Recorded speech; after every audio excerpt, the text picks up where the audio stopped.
घेऊन जाणारे आहेत. दान पारमिता बुद्धानं सांगितली. दान पारमितेमध्ये काय सांगतात की फल प्राप्तीची अपेक्षा न करता, एखाद्यावर उपकार करताना, आपण काही देत असताना त्याच्या मोबदल्याची अपेक्षा न करताना की आपल्याला काय मिळेल मी हे जर दिलं तर, याची अपेक्षा न करता तुम्ही दुसऱ्याच्या भल्यासाठी स्वतःचं रक्त, स्वतःची मालमत्ता, स्वतःचा देह इतकेच नव्हे तर प्राण त्याग करणे म्हणजे दान पारमिता आहे. बुद्धानं सांगितलं फळ मिळत किंवा मिळत आहे ना.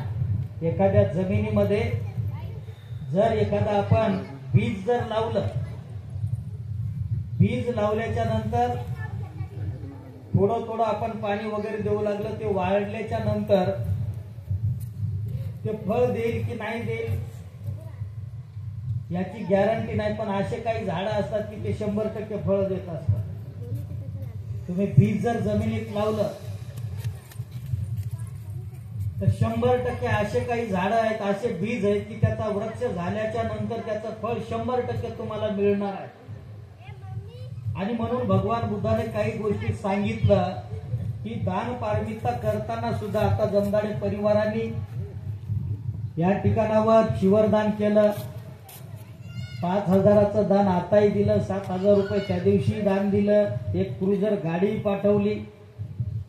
म्हणजे हे माधवराव बाबा यांच्या मरणोपश्चात सुद्धा हे पुण्यकर्म अर्जित करून, त्यांच्या हयातीत तर त्यांनी पुण्यकर्म, कुशल कर्म काही अंशी काही ना काहीतरी केलेलेच आहे. परंतु त्यांच्या मरणाच्या नंतर सुद्धा हे पुण्य आपण त्यांच्या नावे जे करतोय हे सुद्धा त्यांना लाभदायक ठरावं, त्यांना सुगतीचा लाभ व्हावा, त्यांची सद्गती व्हावी. म्हणून आजही जमदाडे परिवाराने चिवरदान, आर्थिक दान या ठिकाणावर बाबाच्या नावे दिलेलं आहे. उपासक उपासिकांना बुद्धानं सांगितलं की हे दान करताना सुद्धा तुम्ही प्रज्ञेनं दान दिलं पाहिजे ना, म्हणजे बुद्धीनं दान दिलं पाहिजे, अज्ञानानं दान दिलं नाही पाहिजे. तुमच्या बुद्धीनं विचार करून दान दिलं पाहिजे. की जसं बुद्ध म्हणतात, काही काही अशा गोष्टी आहेत की असं दान समजा काही ठिकाणावर जातं की त्यापासून काही माणसाला लाभ होत नाही. जसं बुद्ध म्हणतात की एखाद्या दगड्या खडक्या जमिनीमध्ये कितीही चांगल्या क्वालिटीचं जर बीज तुम्ही पेरला, जमीन दगडी खडकी आहे, बीज चांगलं आहे, पण अशा दगड्या खडक्या जमिनीमध्ये कितीही चांगल्या क्वालिटीचं जर बीज तुम्ही पेरलात तर त्यापासून तुम्हाला म्हणावं तेवढं उत्पन्न मिळू शकत नाही. का मिळत नाही? कारण जमीन दगडी खडकी आहे. परंतु एखाद्या चांगल्या सुपीक जमिनीमध्ये जर तुम्ही सुबीज पेरलं तर त्यामधून म्हणावं तेवढं उत्पन्न तुम्हाला मिळू शकतंय. त्याचं कारण काय? तर बुद्ध म्हणतायत की जमीन सुपीक आहे, जमीन चांगली आहे, बीज सुबीज आहे, चांगलं बीज आहे, म्हणून तुम्हाला म्हणावं तेवढं त्याच्यापासून उत्पन्न मिळू शकतं. तसं भगवान बुद्धानं सांगितलं पुढे की बुद्ध म्हणतायत की एखाद्या जर चोर लफंग्याला जर दान दिलं तर ते तुम्हाला अधिक लाभदायी ठरू शकत नाही. एखाद्या व्यसनी माणसाला जर तुम्ही दान दिलं तर ते तुम्हाला अधिक लाभदायी ठरू शकत नाही. एखाद्या जुगारी माणसाला जर दान दिलं तुम्ही, पत्ते खेळणारा जुगारी, मटका खेळणारा आहे ना, अशा जुगाऱ्यांना जर तुम्ही जर दान दिलात तर ते सुद्धा तुम्हाला लाभदायी ठरणार नाही.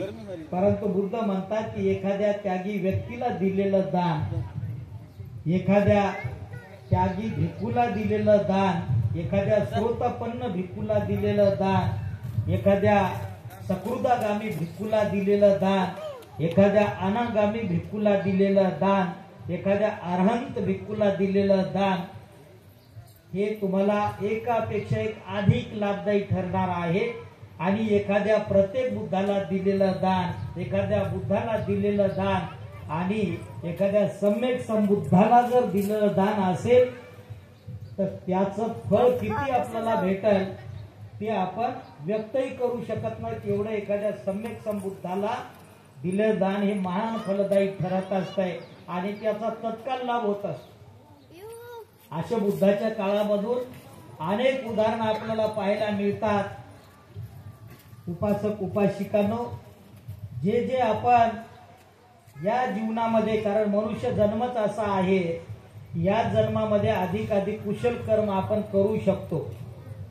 त्याचं कारण की माणसाला जो देह लाभलेला आहे, जसे माणसाला हात पाय कान नाक डोळे जसे आहेत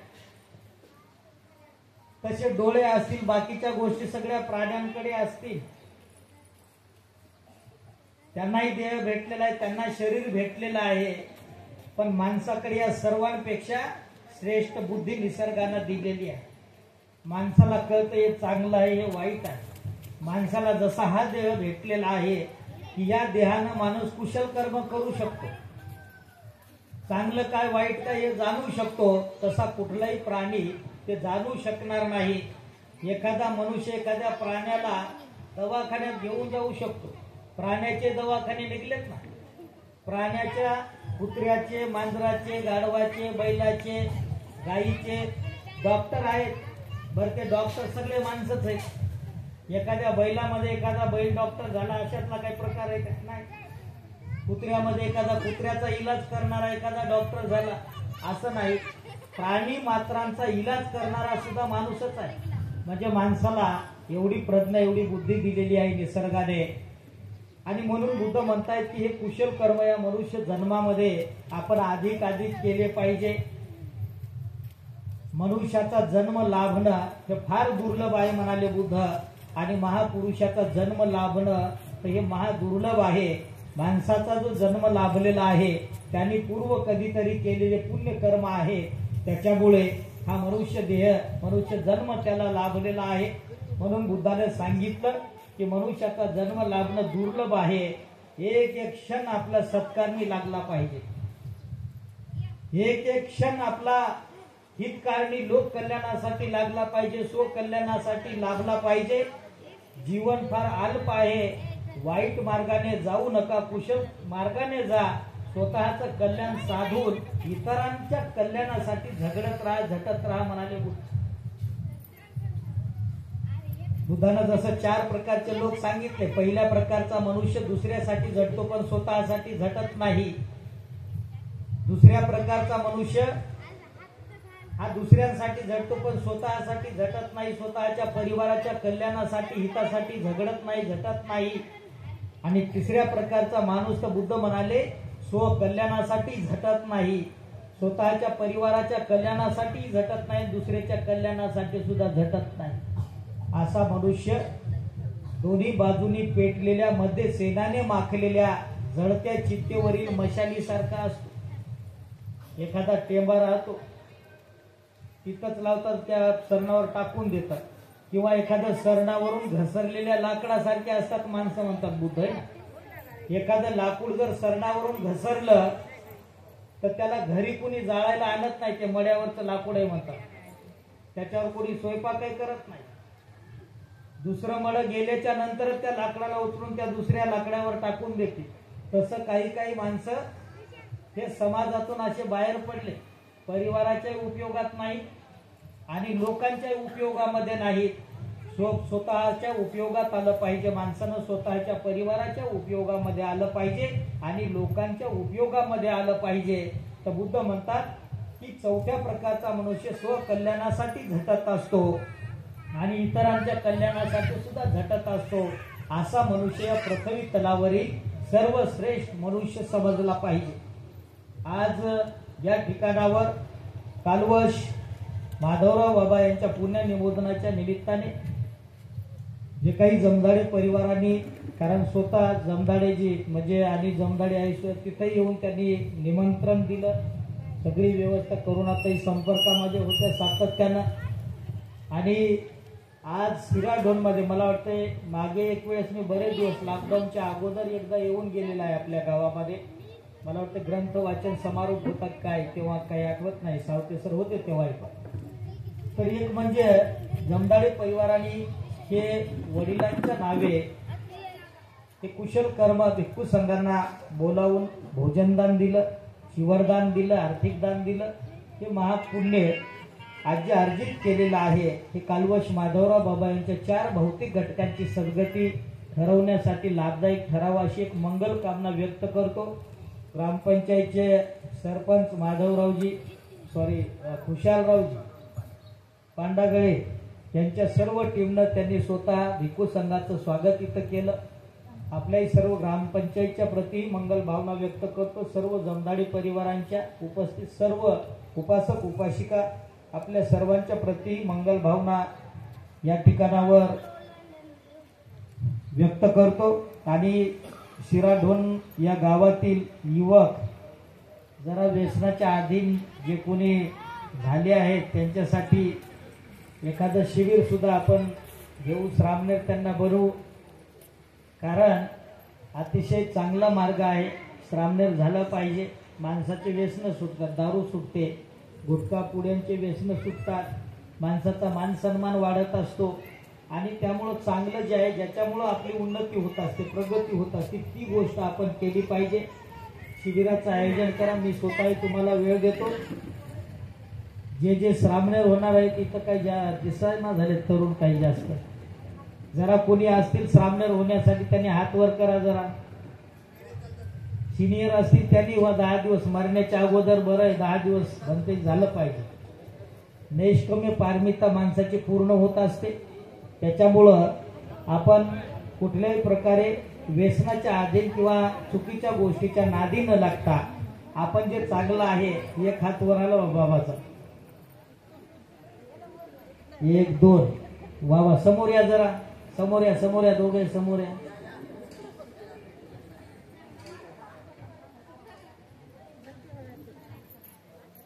समोर या दोघं तिघ। अरे वा, आमचे बापूरावजी जमदाडे भीमशाहीर हे सुद्धा होणार आहेत, कारण त्यांचं प्रबोधनात्मक कार्य खूप उल्लेखनीय आहे। 4 जण समोर या 4 कोण कोण आहेत समोर उभे राहा, जरा समोर या, समोर उभे राहा इथे। बापूरावजी समोर या, तिकडे बघा जरा लोकांकडे, यांच्यासाठी जोरदार टाळ्या वाजवून त्यांचं स्वागत करा।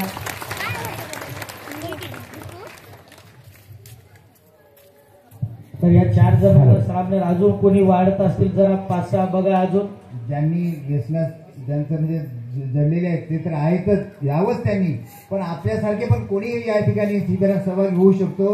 केवळ व्यसनातून मुक्त होणे तर हे महत्वाचं आहे, तर त्याचबरोबर आपल्यापैकी जे कोणी इच्छुक आहेत, कारण आपल्याला धम्म आणखी कळालेला नाही आणि म्हणून आपल्याला पाहिजे तेवढी आपली स्वतःची प्रगती नाही। हो, उपासक उपासिकांनो, हा कार्यक्रम आता शेवटच्या टप्प्याकडे वळलेला आहे आणि या ठिकाणावर जमदाडे परिवाराने हे पुण्य आजचं जे आहे हे माधवराव बाबा यांच्यासाठी अर्जित केलेलं आहे। आपल्या सर्वांनाही एक आव्हान सूचना शेवटी करतोय।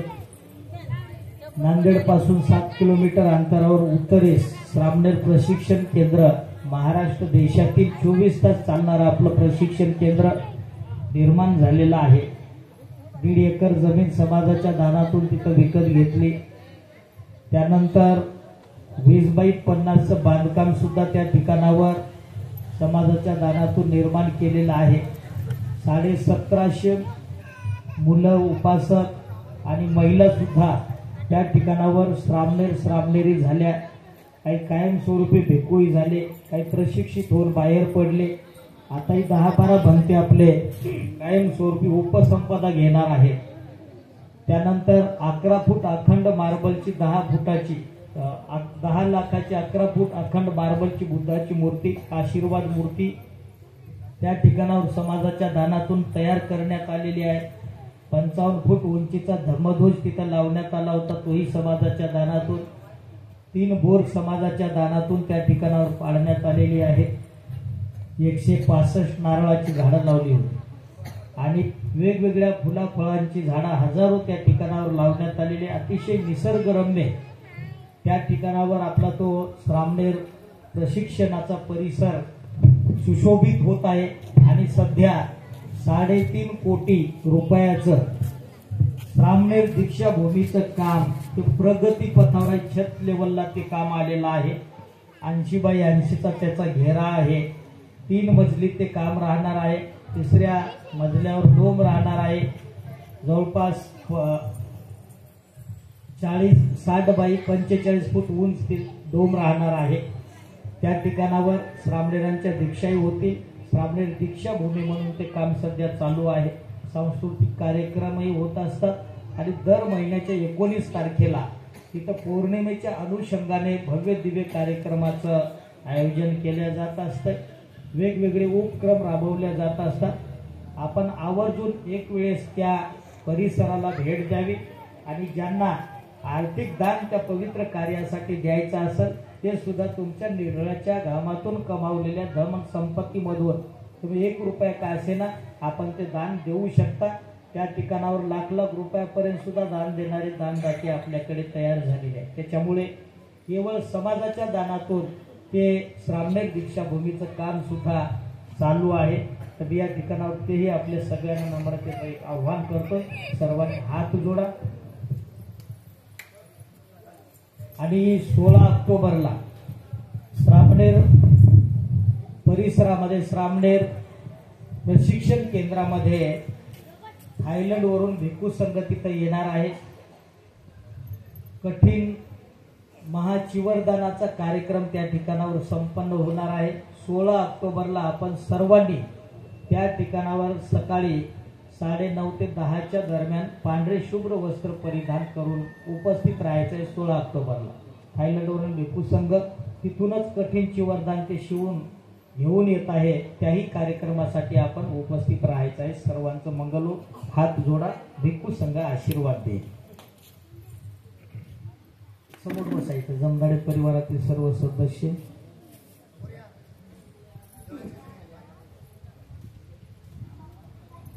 सभीतियो विभजन्तु सब्बरोगो विनश्यतु माते भवन्तन्तरायो सुखी दीर्घायिको भव भवतु सब्बमङ्गलं रक्षन्तु सब्बदेवता सब्बबुद्धानुभावे सदा स्वस्ति भवन्तु ते भवतु सब्बमङ्गलं रक्षन्तु सब्बदेवता सब्बधर्मानुभावे सदा स्वस्ति भवन्तु ते भवतु सब्बमङ्गलं रक्षन्तु सब्बदेवता सब्बसङ्घानुभावे सदा स्वस्ति भवन्तु ते.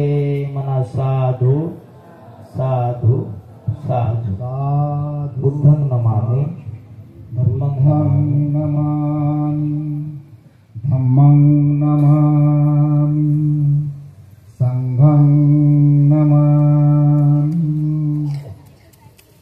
10 मिनिटात ज्यांना दान द्यायचे ते देऊ शकतात. त्यानंतर आम्ही निघणार आहोत. या ठिकाणी आपल्या नांदेडचे आपल्या समाजातील उद्योजक दानशूर व्यक्तिमत्व आदरणीय अशोकराव जोंधळे साहेब त्रिधारा कन्स्ट्रक्शनचे त्रिधारा टँक अँड पाईपचे या प्रोप्रायटर मालक उपस्थित. त्यांना विनंती आहे त्यांनी पण त्यांना पुष्प देऊन त्यांचं स्वागत करावं. आणि एक नाव विसरून राहिलेलं आहे. आपल्या शिराडूंचे एक उपासक आहेत. त्यांनी मुंबईला राहून धम्मकार्यासाठी त्यांनी वाहून घेतलेलं आहे. सामाजिक कार्यात धम्मकार्यात आमच्या शिराडूंचं नाव त्यांनी त्या ठिकाणी गाजवलेलं आहे. ते शंकररावचे जमदार यांना पण माझी विनंती आहे सर्वांच्या वतीने आपण त्यांना पुष्प देऊन स्वागत करावं.